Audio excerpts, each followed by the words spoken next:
Hello friends, welcome to Mantra channel. Mantra उन्नति का दृढ़ निश्चय क्या होता है? क्या वो परिस्थिति के अनुकूल होता है?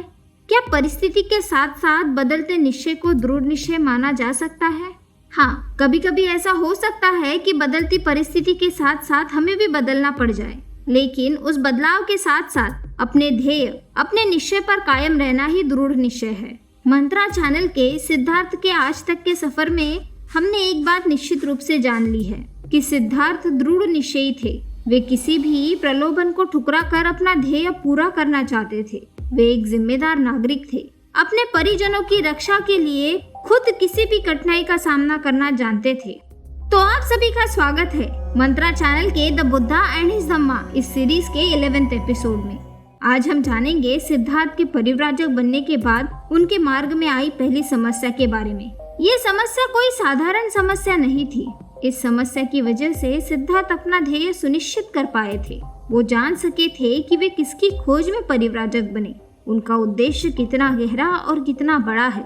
जब गौतम राजगृह की पहाड़ियों में एक कुटिया में ठहरे हुए थे, उसी समय वहाँ दूसरे 5 परिव्राजक भी आए। उन्होंने भी उसी के पास अपनी कुटिया बनाई। इन 5 परिव्राजकों के नाम इस प्रकार थे: कौंडिन्य, अश्वजित, वाष्प, महानाम तथा भद्री। वे भी बाकी जनता की तरह गौतम का व्यक्तिमत्व देखकर प्रभावित हुए। सोचने लगे कि आखिर सिद्धार्थ ने प्रवचन क्यों ग्रहण की। उन्होंने भी राजा बिंबिसार की तरह ही सिद्धार्थ से प्रश्न किए। राजा बिंबिसार तथा सिद्धार्थ गौतम का संवाद आप द बुद्धा एंड हिज धम्मा इस सीरीज के 9th और 10th एपिसोड में सविस्तर रूप से देख और समझ सकते हैं। लिंक आपको आई बटन पर मिल जाएगी। अब उन 5 परिव्राजकों को सिद्धार्थ ने वे सारी परिस्थितियां बताई जिसके कारण वे परिव्राजक बने। तब उन 5 परिव्राजकों ने सिद्धार्थ से कहा, हाँ, हमने इस बारे में सुना है, लेकिन क्या तुम्हें पता है कि तुम्हारे कपिलवस्तु से चले जाने के बाद क्या हुआ? सिद्धार्थ ने नहीं में उत्तर दिया। तब उन 5 परिव्राजकों ने बताया कि सिद्धार्थ के चले आने के बाद कोलीय विरुद्ध युद्ध के विरोध में शाक्य राज्य में बड़े आंदोलन ने जन्म लिया। शाक्य संघ के निवासियों ने कई प्रदर्शन किए, जुलूस निकाले और नारे लगाए कि शाक्य कोलीय भाई भाई है, भाई का भाई विरुद्ध शस्त्र उठाना अनुचित है, गौतम की प्रवज्ञा को याद करो और इत्यादि। इस आंदोलन का परिणाम ये हुआ कि शाक्य संघ को और एक सभा बुलानी पड़ी, जिसमें उन्होंने निर्णय लिया कि शाक्यों की तरफ से 5 प्रतिनिधि चुने जाए जो कोलियों के साथ संधि वार्ता चलाए। और जब कोलियों को पता चला तो उन्होंने भी बड़ी प्रसन्नता से अपनी तरफ से 5 प्रतिनिधि चुने जो शाक्यों के साथ संधि वार्ता चलाए। दोनों ओर के दूतों ने आपस में मिलकर तय किया कि एक स्थायी पंचायत की नियुक्ति की जाए और रोहिणी नदी को लेकर कोई भी झगड़ा, कोई भी विवाद है तो इसका निवारण ये पंचायत ही करेगी और जो भी पंचायत का फैसला होगा उसे स्वीकार कर लिया जाएगा। इस प्रकार युद्ध का खतरा हमेशा के लिए टल गया। शायद ये सब उसी संबोधन का परिणाम था जिसे सिद्धार्थ ने भारद्वाज ऋषि के आश्रम में उमड़ी भीड़ को संबोधित किया था। इसकी डिटेल्स आपको इस सीरीज के 4th, 5th, 6th, 7th episode में मिल जाएगी। लिंक के लिए आई बटन पर क्लिक करें। अब उन 5 परिव्राजकों ने सिद्धार्थ से कहा, सिद्धार्थ, अब तुम्हारे लिए परिव्राजक बने रहने की कोई आवश्यकता नहीं। अब जब युद्ध को विराम लग चुका है तो तुम अपने परिजनों के पास वापस लौट सकते हो। तो सिद्धार्थ ने उत्तर दिया, इस शुभ समाचार से मुझे प्रसन्नता हुई। ये मेरी जीत है, लेकिन मैं घर वापस नहीं लौटूंगा। मुझे परिव्राजक ही बने रहना चाहिए।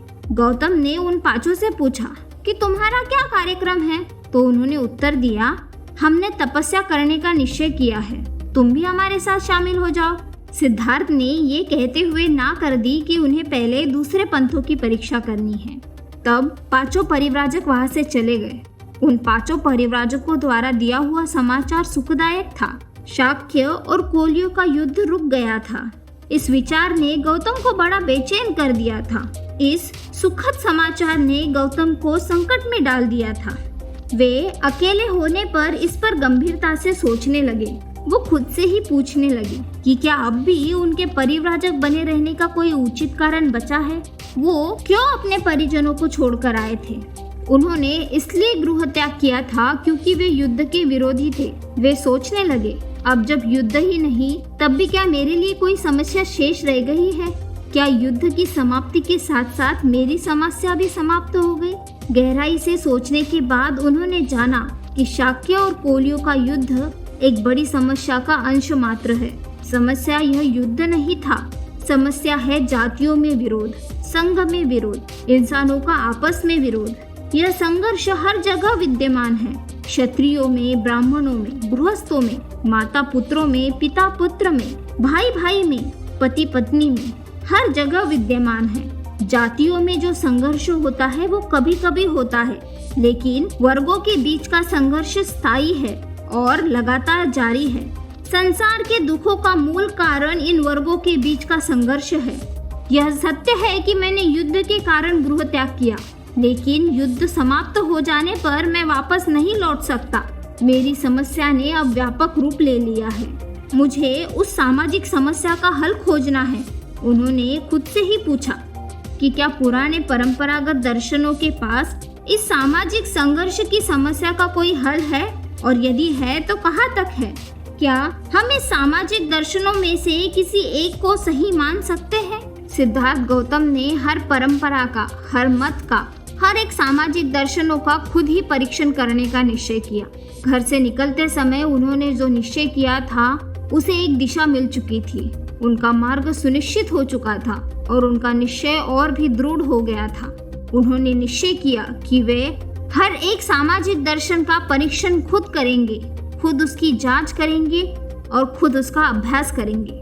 मंत्रा चैनल के नेक्स्ट वीडियो में जानिए उनके नए प्रकाश की खोज के सफर के बारे में। इस सीरीज को लेकर आपके कुछ सुझाव है तो कमेंट कीजिए, वीडियो को लाइक कीजिए, चैनल को सब्सक्राइब कर बेल आइकॉन दबाना ना भूलें और इस नॉलेज को दूसरों तक पहुंचाने के लिए शेयर जरूर कीजिए।